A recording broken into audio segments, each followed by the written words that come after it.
about what we call Chaturvarga. Chaturvarga are the 4 aspirations or the 4 objectives for manifesting in physical existence.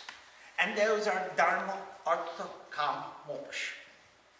Those are Chaturvarga, the 4 goals of life. The definition of what you want from your life. Yeah.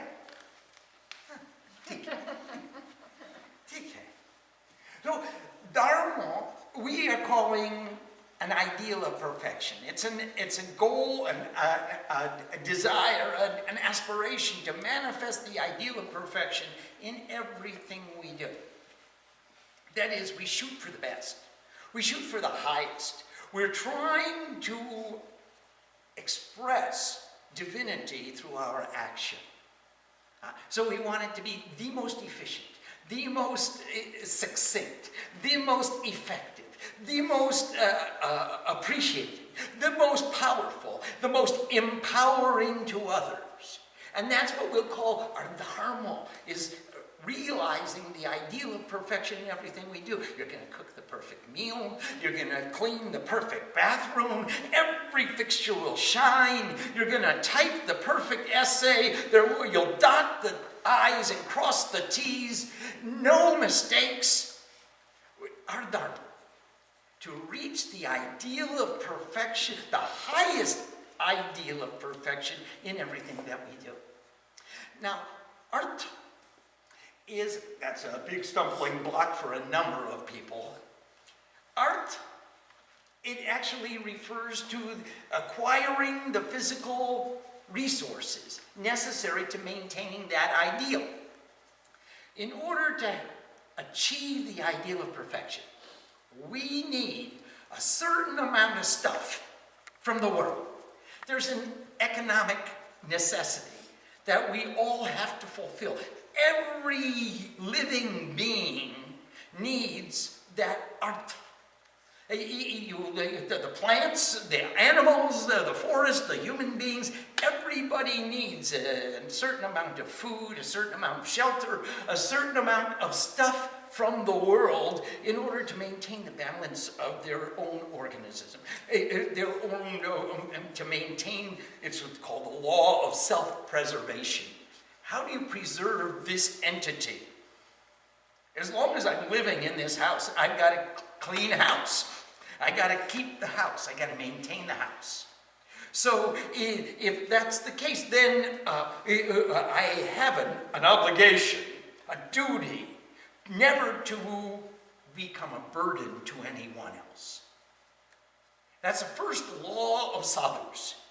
Never be a burden to another. So sweet. The second law is always, in every circumstance, have something extra you can share. Two rules of sadhus. Never be a burden to anyone else, and always have something extra to share. The very basic principles of sadhu land. Now, I mean, we can readily see, go to the hospital with Swamiji, and we need a third person just to carry the groceries. And everywhere we went in the hospital, we saw and blessed all the doctors and nurses. Everyone got prasad. Whether they served us, we went through the hospital in Bangladesh. I remember we were passing out boxes of apples to all the patients. Everywhere Ma goes, she's got an extra bag of stuff to share. And she is not a burden to anyone else. She is the most honored and welcome guest. What do you say to someone who knocks on your door with a bag of groceries? Come on in. You're welcome here. We have an honored place for you. You come as a giver. You do not come to pitch a tent in my living room and say, I've staked out my claim. I'm going to live according to my rules. You come as a giver and trying to fit into the appropriate bhavana, the appropriate vibration, the appropriate attitude of what's going on. And this is Artha. This is the Shakti of Artha, the economic necessities to maintaining the balance. Not too much, not too little, just giving in accordance with your capacity and taking the minimum of your needs. You take what you need and you give what you can, and that's the economics. There doesn't have to be any other agreement, because spiritual means giving more than you take. That's what spirituality is about. You come to this world, whether you're a plumber, a banker, a man of science, it doesn't make any difference. All that matters is that you give more than you take and you become spiritual. This is the meaning of spiritual. Now, the third aspiration is karma. Every one of us is born into this sansara, this ocean of objects and relationships with certain vasanas. We have a sanskara. The sanskara means that we have a tendency to manifest our behavior in a certain way. And the vasanas are certain desires that knock on the door and beg to be fulfilled. One way or the other. You will enjoy the fruit of your karma whether you like it or not. One way or the other. These vasanas become desires. And they join the retinue of Artha, who is the seed of desire, and he just spreads desire all over the place. So karma, as a member of the Tattva, the four aspirations of manifesting in a human body, karma means the cessation or the fulfillment of every other desire except for the perfection of unity. So now you see how Artha Bija manifests. I want to lead a spiritual life. And in order to do that, I want to sit on a mountaintop and do puja every day. In order to do that, I need to have some groceries to eat. And in order to get the groceries, I need some money. In order to get the money, I need a job. In order to get the job, I need an education. In order to get every wound is a wound in the body of Artha Bija, and his desires spill over until they cover and fulfill the entire manifested universe. Everywhere we look, there's another something I gotta do. And really, my only desire was to sit on the mountaintop and do puja. And here I am being pulled into the sansar and being pulled all the way around. And they want me to be a banker, they want me to be a psychiatrist, they want me to be an MBA or a CDB or a BS, whatever. Everyone has a different desire for me. And it becomes a compelling necessity for me to fulfill all the desires, or in some way to transmute them, and transcend them, and to give up those desires so that I can function efficiently in my own role. I look to the Lord of transformation, and I want to transform those desires so that they come into harmony with my main desire. What is the desire? My main desire, I want to sit in the temple and worship. Now, how can I transform those desires and transmute those desires and discriminate amongst those desires? Which one should I pursue and which one should I ignore? Because I know everybody that comes to the Devi Mandir, where they knock on the door, and we don't open the door, they get tired of knocking and they go away. And they come back another day and they knock on the door and we don't open the door, they go away. And that's true of every desire that comes and knocks on the door. Hey, Swami, open up. I'm busy, sorry. There are 4 kinds of karma.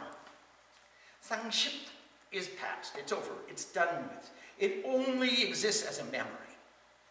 Vartman is the present, this moment, this present circumstance. Prarabdha. Prarabdha means the karma that was begun in the past, the fruits of which are coming into the future. Shankaracharya told the story of the arrow leaving the bow. Once the arrow is in flight, the archer can do nothing to affect the trajectory of the arrow. The arrow will land somewhere. According to his aim, according to his goal, according to his attentiveness, according to the prevailing circumstances of the universe, how fast is the wind blowing, which way is the sun shining, all of these things will affect the trajectory of the arrow, and yet there's nothing the archer can do until it lands. And the fourth type of karma is called nitya karma. It's eternal karma. It's karma yoga. The karma, the activities through which we come into union. Chitta vritti nirodha iti yoga. That is the cessation, the prohibition of all changes and modifications. All the vrittis, all the changes and modifications of the objects of consciousness is prohibited. That means one still mind, you're paying attention. That means union through complete focus, complete attentiveness. So here we have four kinds of karma. The karma is when we are four kinds of karma, past, present, future, and eternal. And this karma yoga is defined by Siddhantacharya. There are 7 kinds of activities which will bring us to this kind of focus. Puja, Pat, Homa, Sangeet, Nrit, Pravachan, and Artha. So these 7 kinds of activities: worship, recitation of scriptures, fire ceremonies, singing to God, dancing for God, explaining what you're doing, why you're doing it, what it means, and serving others. These 7 kinds of activities are the eternal karma. They bring your mind to a state of focus. Every other activity says there's an I and a you and a subject and an object and a relationship, and I am affecting the outcome of this activity. Every other karma, I'm looking for a specific outcome to result from my activity. So these 7 are called karma yoga. That is the definition of karma yoga. And when we are doing karma yoga, there's no room for desire. There's just, if a desire comes, we cease to do karma yoga. As soon as the desire enters into our brain, there is no karma yoga. There is biyoga. There's separation. There's an I and a you, and a beloved and a lover, and there's a relationship, and there's all this going on. And how do I get the outcome that's most desired and pleasurable to me? We cease to be in yoga. So these 7 kinds of karma, these 7 kinds of activity allow for the cessation or the fulfillment of all kinds of desire, except for the desire to be in union. That's how it works. Now, moksha is the 4th of the Chaturbarga. And this moksha, liberation, is otherwise known as self-realization. And self-realization means that I'm not bound. How can I seek liberation? Only someone who's bound seeks for liberation. Someone who's free has no thought of liberation. It's not a desire to be achieved in the future. It's a present reality. And that happens when you go into meditation. I'm not bound when I'm in meditation. I'm in love. I'm in Sat Chit Ananda. So now, once we realize that we have these 4 objectives of manifesting in a human body, these are the 4 goals. We want to achieve liberation, which means freedom from everything, freedom from all responsibilities from all debts of karma. Now, all humans are born owing 3 debts of karma. We have Devrin, Pitrin, and Acharyarin. Devrin is owed to the gods. It's a debt that we owe to all the gods and goddesses. And because we've come here to this world, we owe something to all the shining beings, and the best way we could repay them is to shine like they shined. To make a contribution to this world, to make this world a better place because of our having been here. That's how we discharge the debt to the devas, to all the gods, all the goddesses. We want to do something for others without thinking about ourselves. Do something for the world, save the whale, hug a tree, whatever you can to pass on pass out Rudraksha beads. Let people, inspire people to become better than they are. You will discharge your devri, the debt that we owe to the gods and goddesses. Pitririn, we are where we are because of the families in which we took birth. They had a lot to do with nurturing us in a certain way, that we got our conditioning from our childhood and our education, and we got the talents and the resources that brought us right here, right now. And right here means we're in a really good place. I mean, it's a nice place, this Devi Mandir, especially in the springtime, when everything is green and the flowers are blossoming and peacocks are fanning, and it's a pretty neat place. All the deer are roaming around foraging in the forest, and it's really a nice place. And we're with good people, we're with sadhus, we're with Srima, and all she does is cook and take care of us and nurture her children, and she just smiles at us, and everybody's life lights up. And we're doing good things, we're not doing bad things. Here we are, we're talking about how do we take control of our lives, how do we manifest more divinity within our lives, how do we understand what is Sanatana Dharma, the eternal ideals of perfection. These are all good things that we're doing. In a good place, with good people, doing good things. I want to say to everybody in the 3 worlds, past, present, and future, thank you. Dhanyavad. Shukriya. I don't know how I got here, but it must have been something that you did to influence me, to put me in, empower me in such a way that I could come to such a beautiful place and be with such beautiful people and think about such good things. And I turn around on my ancestors, Pitris, the ancestors, I want to say all ancestors, as far back as I can reach. Dhanyavad. Namaste.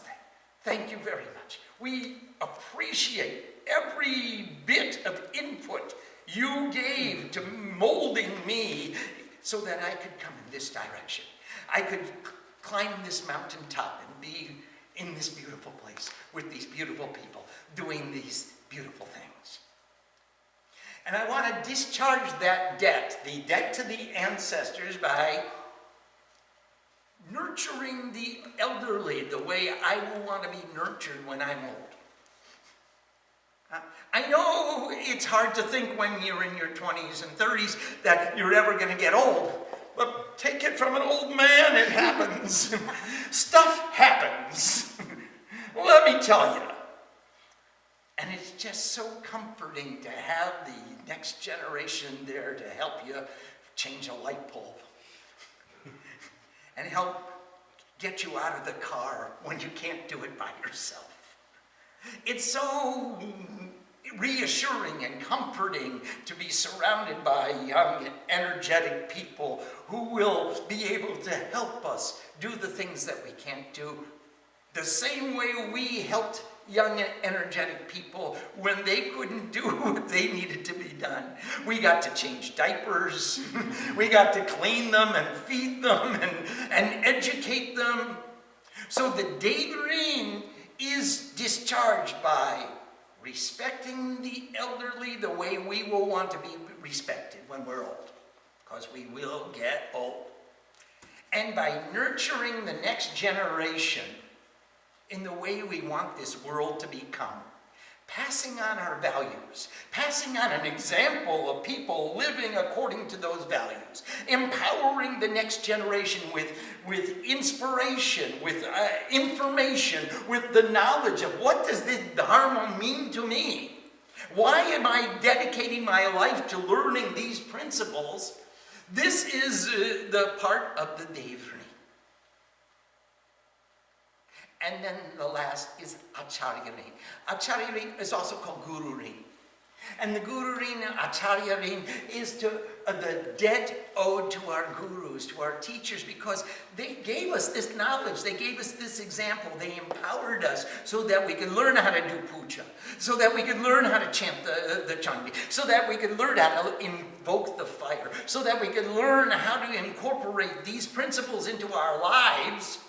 And we want to thank them and pay off that debt of karma by living in accordance with the wisdom that they taught. That's how you pay off your guru. Take the teachings that are appropriate for you and employ them in your lives. That's what it means. So here we have 3 debts of karma. We pay off the gods and goddesses by making this world a better place because of our having been here. We pay off our ancestors, all those debts to them, by respecting the elderly the way we will want to be respected when we're old. And by nurturing the young people the way we want this world to become. And we pay off the gurus by paying it forward. We live in accordance with the wisdom that they taught. And that's what a disciple does. And when you've paid off all your debts, that's called moksha. I'm debt-free. I'm liberated. I don't owe anybody anything.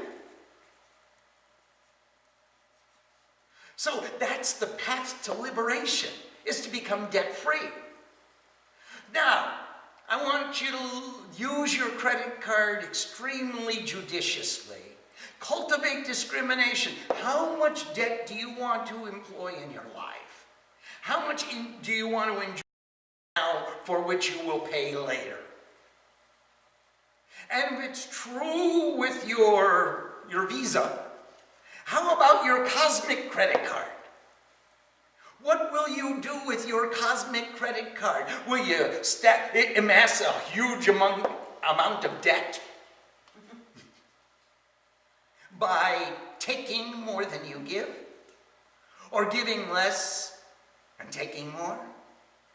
Or by not studying and not cultivating the knowledge which the Guru gives? Or by not making a valid contribution to this world? You're piling up debt on your cosmic credit cards. And one day, you remember the story in the Bible where the Lord came and gave talents to his 3 sons, and one of them was afraid he'd lose them, so he hid them. And one of them just went out into the marketplace and traded his talents. And one of them really invested wisely and made it grow. And God was very pleased with the one who made it grow because he gave him more talents. And it didn't just mean money. It meant skills and attributes and empowerment. All the talents and all the attributes and all the attitudes which he could make grow and change and trade and expand the sphere, the circumference of his interaction. Expand the sphere of his interactivity. Expand the sphere of his influence, where he could actually make a change in this world. It wasn't just the talents were measures of money, but they were also the skills and the abilities and the capacities which each of us requires, that Artha Shakti, the energy of the economics of this life. so that we can apply them to the debts that we've incurred in previous lives, which is why we're here today. In accounting, we have a wonderful saying, 210, net 30. It means, for all the bookkeepers out there, it means if you pay the invoice within 10 days, you get a 2% discount. At the end of 30 days, the entire amount is due, net 30. After 30 days, we'll attach a collection fee. We'll attach interest. We'll put on an attorney's fees, court costs, and we'll put you in debtor's prison. We're going to add so much on top of the debt that you owe. That'll be the penalty that we pay for not availing the discount. It's the same with the cosmic credit card. If you come to this world, a manifested existence, and don't strive efficiently and effectively to pay off your debts of karma, then you're going to have to pay the surcharge and the penalty fee and the collector's cost and the interest and the attorney's fees and the court costs. And by the time you get through, it will be more important for you to pay off your debts materially and spiritually. If you have any confrontation with any individual, clear the confrontation immediately. If you have any debt of karma outstanding, go ahead and clear that karma immediately. Don't let the interest pile up. Interest has a very funny way of accumulating in a geometrical progression. That is, it's compounded so that you pay interest on the interest. Every accountant understands that principle. You are all the accountants of your lives. So in your spiritual life, don't compound the interest. Pay it off. The debt that we owe to the gods is discharged by making a contribution to this world. And we must make the world a better place because of our having been here. Got to make my mark on the world. I'm going to do something for other people. The debt that we owe to the ancestors is discharged by demonstrating respect through our actions in this world.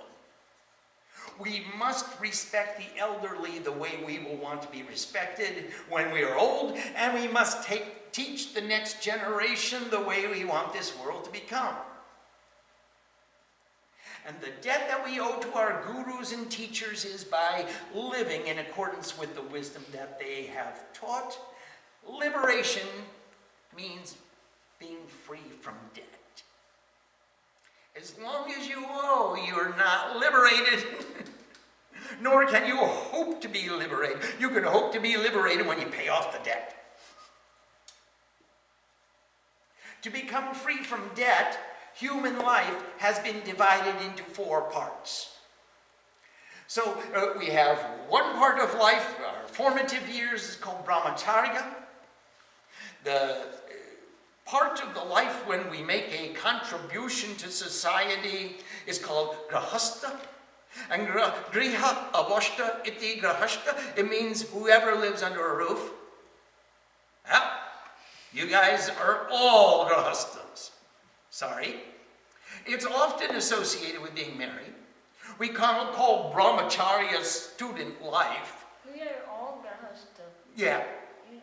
This is a griha. This is the body of griha. Your body is a griha. It's a house. So we're all householders. Yeah. Absolutely right, Mom. Vanaprastha literally translates as who lives in the forest. We come close to qualifying, except this is an awfully fancy forest. I mean, you know, for other people's attitudes. And sannyas, who has made nyas, established within sat. He has made the nyasa of sat. That means who has established truth within, or who is established in truth. Now, brahmacharya means someone who moves with God. Brahmacharya, who moves with Brahma. And it generally indicates a student life. If you go to school, you can call yourself a brahmacharya unless you're chasing members of the opposite sex. Where we learn how we shall make our contribution to the world. So we train ourselves. How am I going to make that contribution to the world? What am I going to do with my life to make this world a better place? How can I contribute to the world? That's why we go to school, to train ourselves, empower ourselves, get the knowledge that we're going to need. So how am I going to make this contribution? I see that I can't get free from debt until I make a contribution. Can't get to heaven without a donation. Got to make a contribution in some way. So how am I going to do that? I'm going to walk with God, and He'll show me the way. Brahmacharya. Chara means to move. And Brahma is the supreme divinity. Grihastha means who lives in a house, who lives under a roof. Generally, it's called married life, but it doesn't need to be. We opted for many children instead of a few. And we became grihasthas anyway. I was a sannyas for many, many years before she said, okay, now we're going to build an ashram and fill it full of kids. And I became grihastha even though I'm a sannyas.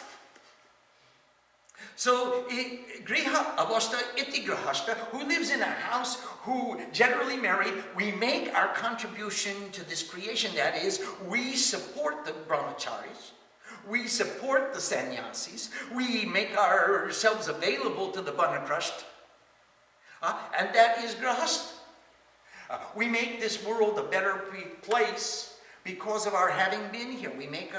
We support the society, and we respect the elderly, and we nourish the young people. We teach the right way that you can lead life in harmony and balance, and with the objective of freedom. Vanaprastha means who lives in the forest, but literally it means you got 1 foot in the house and 1 foot outside the house. In your grihastha years, you make your contribution to the elderly, and you make your contribution to the young, and you make a contribution to the world, and then you save something so that you won't be a burden to the next generation. And then you have 1 foot in the house and 1 foot outside the house. And you give the business to the children. And you say, you guys run the house. And taking what meager savings you may have accumulated, you go outside and explore. Where is your place in the world? Where else can we help this world? And then we come back and we look at, well, the house is still here. And the children are still here. And everyone is still thriving. So we take another trip outside, and this time we go for a little longer and a little greater distance and a longer time. And then we come back and we say, whoa, everybody's doing fine. They're surviving without us. We already empowered them. We gave them the knowledge that they need to be effective people in this world. I'm proud of my children. I'm proud of their responsibility. I'm really proud of their efficiency. I can go for a little longer. And one day we go, and we don't have to come back. We find ways to make a contribution to this world, to make this world a better place. And people say, you are more effective outside than you are inside. And that is sannyas. So as a vanaprastha, we have 1 foot out of the house and 1 foot in the house, where we consult and manage from a distance. And as a sannyas means who is established, has established truth within, or who is totally independent and lives only in the truth and love of God. then you don't need the savings. You don't need the security of the home. You don't need the ashram. You don't need the students. You don't need the children. Wherever you go, there is where the teaching takes place. So when Chandragupta Maurya was making his campaign to unite all the nations of India against the Romans, this is in 300 AD. Alexander crossed into India. And all the nations of India, all the kingdoms were divided, and everyone was thinking about their own selves. And Chandragupta's guru was Chanakya. He wrote a number of treatises. One was the Artha by Kautilya. He was his pen name. Chanakya said, let's take all the students and the teachers and their classes, and they will go all over India, add one class to each of the kingdoms, and tell all the other students that we have to unite. The politicians aren't going to unite us. It's up to the students. We all are studying one Sanskrit and one Sanskriti. That means culture. We have people of one culture, of one religion, of one language, of one heritage, of one history. How can we be divided into all these kingdoms? Let's get rid of the kings and let the students unite. First students for a democratic society. So the other teachers said, I object. The students, their job is to study. Their job is not to do politics. Their job, they should stay in their schools and study their lessons and learn the teachings of their heritage, and then they're called students. What is this? You're going to take them out of the classroom. You're going to put them out on the road. They'll sleep under the trees. They'll go beg from house to house for their food. This is not the tradition of our heritage. And Chanakya gave the most wonderful reply. He said, wherever there is a teacher, there is a classroom. And it doesn't matter if it's in a building or under a tree or on the bank of a river, where if the students travel with their teachers, they will get even more learning. They will get sufficient knowledge and inspiration to empower them to make a difference in this society.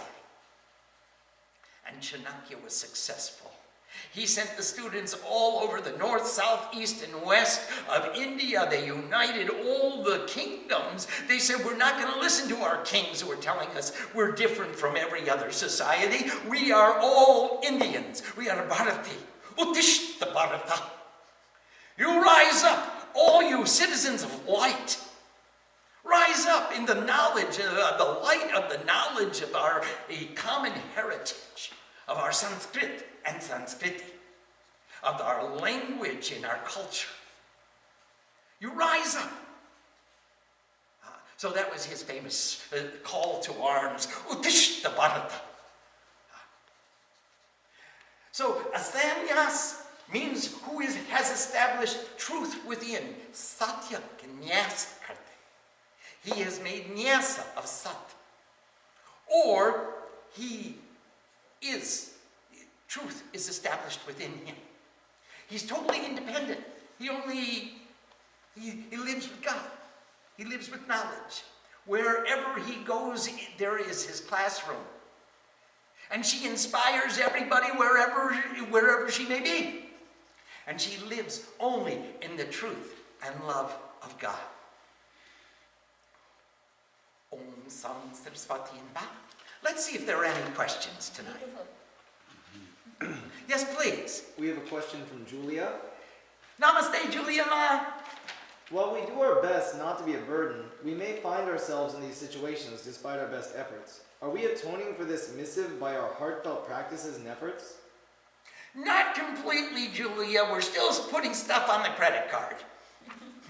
So, yes, it's true that we want to be free and independent, and there are occasions in our life when that doesn't happen. And by that time, we hope to have accumulated sufficient resources so that we could pay for those occasions. If it happens that you have not, then you'll want to go back and repay those debts as quickly and efficiently as possible. But the goal is never to be a burden.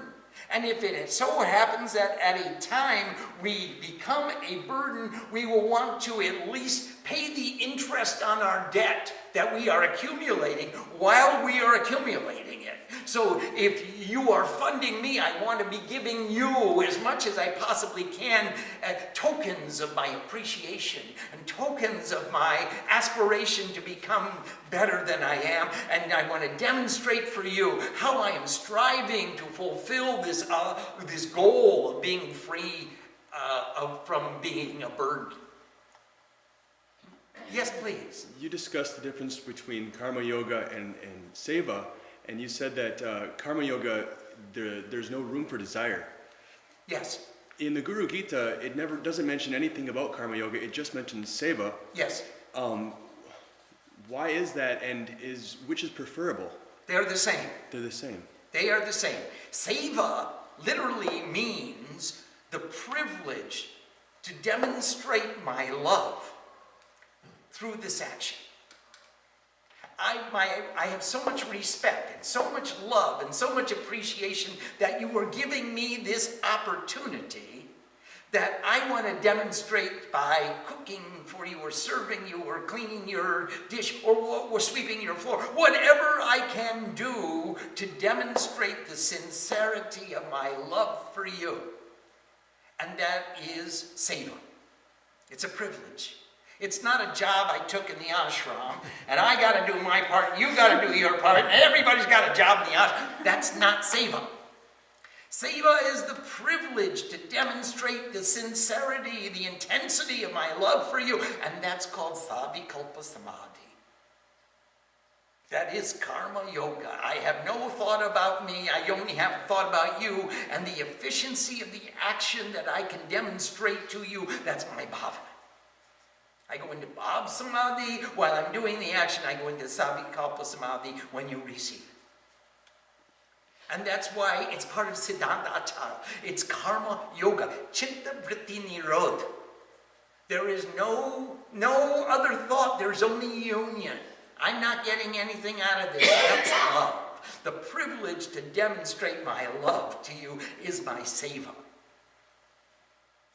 If you do this for me and I do this for you, we're both Vaishyas. We're both making an exchange. That's a business deal. If everyone in the ashram has a job and they do their job, they get nothing. They did their job. They did what they have to do. That's not it. It's wanting to do as much as you get to do in order to show how much I deeply appreciate this opportunity to be in the presence of the Divine Mother. That will be seva. Yes, please. Swami, you mentioned when... Please speak louder. There are people across the world. You mentioned when the archer shoots its arrow. Yes. And that there's nothing we could do when it lands, but couldn't we do nitya karma so that when it does land, we may not or may not be there, or when it lands, it will be less of a problem, or we can... Yes, that's just what we said. There are 4 kinds of karma. Past, the present, the future, and then the eternal.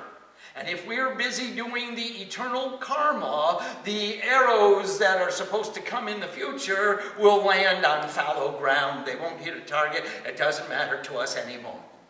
We can free ourselves from that karma. And that's how it works. Yes, please. We have a question from Vish. Namaste, Vish. This weekend, we remember Jesus' sacrifice for all mankind. The Guru seems to make the same sacrifice. How can we ever repay the Guru? By living in accordance with the teachings that he shared. By following her example. These are the ways that we discharge the debt of karma to the Guru. We cultivate all the wisdom that we glean from our association, and we employ in our conduct all the attributes, all the attitudes, all the grace which she exemplifies in everything she does. And that's how we repay the Guru. But thank you very much for giving us the blessing of reminding us about Good Friday. Yes, please. We have a question from Pushpa. Namaste, Pushpama. How do we know what karma we actually have? Maybe I'm supposed to be married or something and I'm not, but to burn the karma, I'm supposed to be. No. You can get rid of all of those thoughts right now. Thank you very much. You're not supposed to be doing anything special. You're supposed to be you. And you come into contact with the influences which inspire you to become the best you could possibly become, and that's what you're supposed to be doing. So don't think, I should have done this or I should have done that. Think, I am doing the best. And now I am making a plan to continue doing the best and to make it better from this day forward. It doesn't mean you got to get married. You will have children whether you want them or not. Whether you plan them or not, you will have children.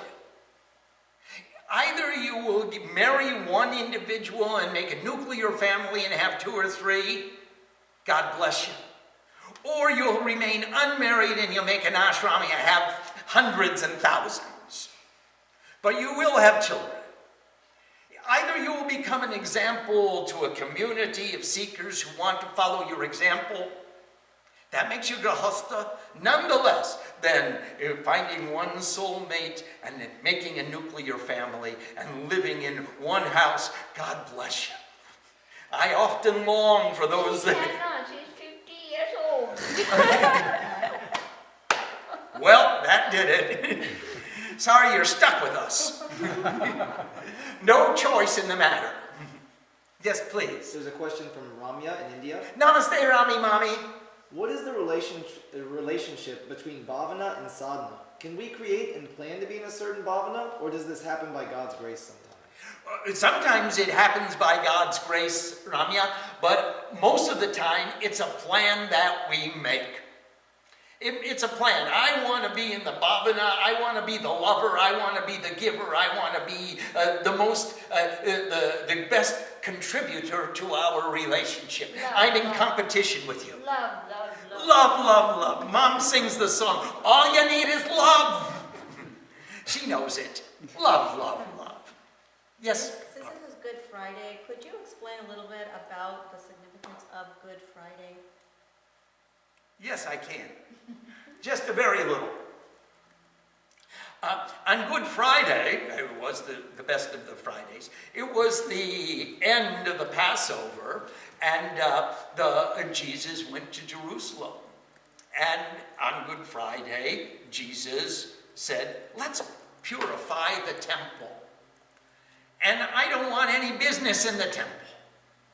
And I don't think that it belongs in the temple. You should put the businessmen out of the temple and don't let them sit here changing money and selling animals for sacrifice and doing all the other crazy things. All the pundits were sitting there around the murtis and saying, if you want puja, give me money. And if you want, I'll help you worship. And Jesus went into the temple. He said, I'm purifying the temple. You've made my Father's house a den of thieves. Get out. You're only here for the money. It's your occupation. This is not a business. This is about spiritual communion. And the priests and all the business people and everyone else said, this is totally against the tradition. Look, we've been sitting here in these seats, right around the murtis, selling our pujas and renting out changing money and selling prasad and doing selling you flowers and selling you incense and everything's for sale in the temple. Who are you to come into the temple and tell us how we should behave in the temple? Our forefathers built this temple. You're not even from this area. You're not a local. This is our temple. We're the pandas of this temple. Bago. And Jesus said, no. He said, spirituality, this is the house of God, and the house of God is open to everyone. And I am a son of God, I'm a child of God, and no one has the authority to tell me that they have a claim to do their business right in front of the Murti. Well, Jesus got into an altercation. They all began to fight. They called the police. The police called the army. The army came and arrested Jesus. And they took him to the judge, Pontius Pilate. And the judge he didn't want to do anything with Jesus. He said, you guys accused him. You guys try him in your court. So let him be tried by the Hebrew priests. You have your own court. This is a local matter. It's a religious matter. Something took place in your temple. I have no authority to do anything. And the Pharisees, the priests, the pandas of the temple said, this is a judicial matter which concerns Rome. And they held up a coin and they said to Jesus, to whom shall the people of Israel pay taxes? And Jesus answered, look at the picture on the coin. It was Julius Caesar. Give to Caesar what belongs to Caesar and give the rest to God. And they said, see, he said, you don't have to pay taxes. You don't have to give everything to Caesar. You don't have to give everything to Rome. He's a heinous crime. He's committed a heinous crime against all of Rome. So now it's your jurisdiction. So then the judge, Pontius Pilate, said, okay, I have Barabbas, who is a murderer and a thief and a revolutionary, and he is sentenced to be killed. And I have Jesus, who is accused of telling people not to pay taxes. Which one do you want me to set free? So, of course, the Barabbas fans all shouted for the release of Barabbas. Jesus was convicted, and he was crucified on Good Friday. And that's why it was the Good Friday. Of course, on Saturday, after the sundown, because they couldn't take the body down during the Sabbath, on the Saturday. So on the Saturday after the sundown, they took the body down, and they put it into a cave, and on Sunday morning, they went and looked in the cave, and the body wasn't there. He was Gone! And then Jesus appeared on Easter Sunday to his disciples, and everyone said, he has risen. And on Sunday, we'll celebrate the Mass. We could even celebrate the Mass Friday, Saturday, and Sunday, but this is how the tradition began. That was the story of the Good Friday. Yes, please. There's a question from Vish. Yes, please.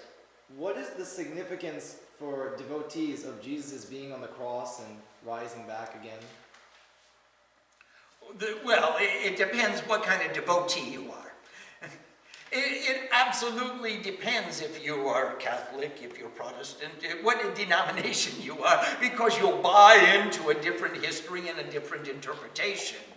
For us, in our universal outlook, in our universal faith, we would say that the cross, the horizontal member, stands for the relationship with man to man. How does man relate to society? The vertical member stands for the relationship between man and God. In every society, the relation between man and society is different. If you go to the desert communities of the Mohammedans, you'll say that there's no vegetables. You better eat meat if you want to survive. If you go to the lush tropical areas of India, you'll say there's so much vegetable, why would you take a life in order to save your own life? You eat a vegetarian diet. The relationship between man and man is different in every society. In ancient Hindu society, if you killed the cow, you had to eat everything right then and there. But in modern American society, if you kill a cow, you put it in the refrigerator, you can eat it for a month. In India, in ancient India, if the cow lived, you got milk and ghee and yogurt and all the products that will nourish your body for the life of the cow. Why would you think to kill the goose that lays the golden egg? Be a vegetarian. So the relationship between man and society is different in every society. We of the universal outlook understand that at the crossroads between the relationship between man and society and between man and God, the embodiment of universal love was put on display to kill that love because of the selfishness of humanity. But they couldn't kill him. He rose to be eternal and be more powerful and more strong than they could have ever imagined were he to have lived his life and preached. He would have been a voice crying in the wilderness. But ultimately, he had attained eternal life. Because that's the allegory of the story. He rose to eternal life and he gives blessings. And now, 2,000 years later, we've got the largest landholder in the world is the Catholic Church.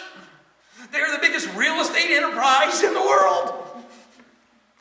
All in the name of the embodiment of universal love. It was a pretty silly mistake. Are there other questions? Yes, please. Are the stories surrounding Jesus to be taken literally or to be interpreted in order to understand morality? It depends on your outlook. It depends on who you are and what you want. If you join a church from your youth, you'll be told the stories of Jesus are literal. And he actually turned the water into wine. And he actually walked on the ocean. In the same way, if you study Hinduism, you'll find every level of interpretation on the 7 levels of consciousness. How do you interpret this story and what does it mean to you? It depends on what you're looking for. And in that way, you'll understand the stories of the scriptures in every religion. It happened to me when I studied Sanskrit and I looked at the translations that were prepared in the 19th century, in the late 1800s and early 1900s. They were all translated literally.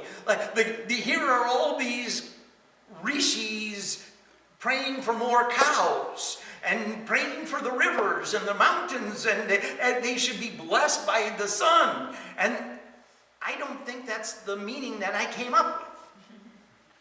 Because I saw that the same root for cow was go, and the same root for light was go.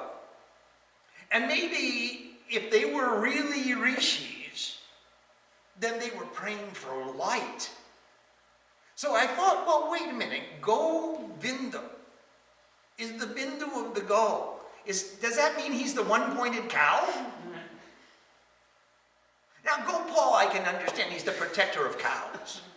But Govinda, I couldn't get. How could he be the one-pointed cow? Holy cow.